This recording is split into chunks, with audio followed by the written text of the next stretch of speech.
guys, welcome to the latest edition of Tankin' with Tony. Got a nice little bully replay for you.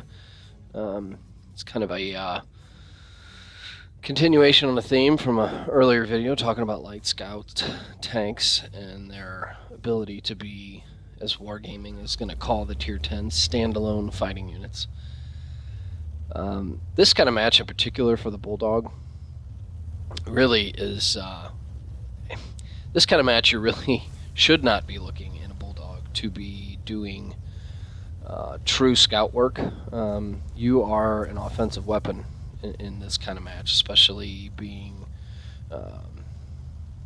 close to top tier with a gun that can realistically shred pretty much everything over there. I take some positioning on some of the heavies, but that's just a matter of playing smart. So early on this map, I love getting into this middle position from either side. It doesn't really matter. It really gives you some advantageous shooting lanes, a lot of cover. You can really cover pretty much the 6, 7, 8, and 9 line from this position, especially on this side of the map. Maybe not so much on the other side if you get into that little cubby. But something I think is important to note just a few seconds ago with an autoloader is if you have downtime, go ahead and clip out.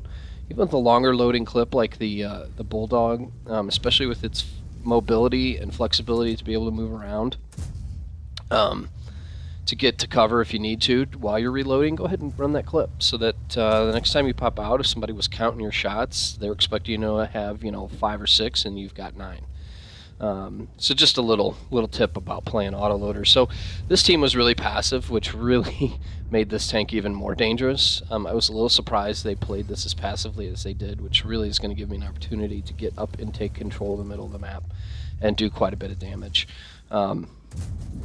So again, I at this point, looking at their comp and where they're at, I don't understand the passive nature of the way they're playing, but I'll take it. So as you can see, this Tiger 2's kind of put himself in a bad spot. I was kind of looking back at those guys, looking at OI like, dude, why are you not shooting this Tiger P?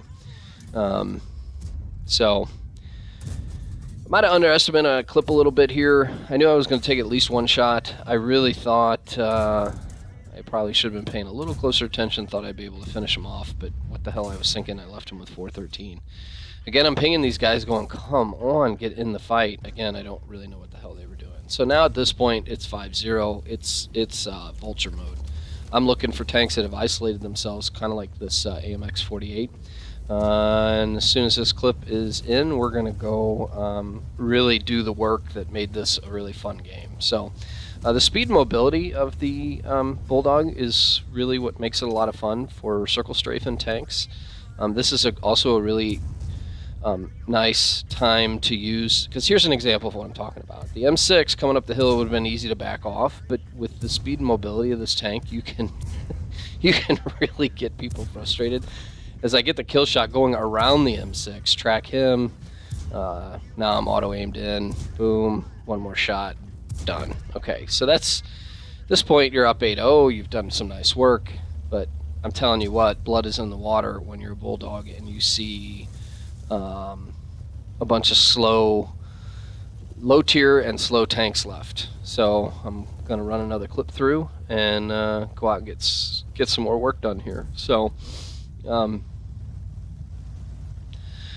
again, this is kind of talking again about the light tanks in this game. I think for a long time they've been pretty... I don't think they're OP. I really think that's a misused or overused term in this game. There are some aspects of certain tanks that are OP. I don't think there's a whole lot of tanks in this game that are just blatantly overpowered. There is a few that are stronger than others, but I have always been of the mindset that there should be the grind should be worth it. I don't want vanilla cookie cutter tanks. So, but the light tanks in this game are, wow, that was cool. They're definitely strong, especially like I said in a match like this for a Bulldog where you can just dump 1,500 damage and then get away because you're not being chased by tier 10 mediums. So, a fun little game. I thank you, as usual, for watching, and we'll catch you on the next one.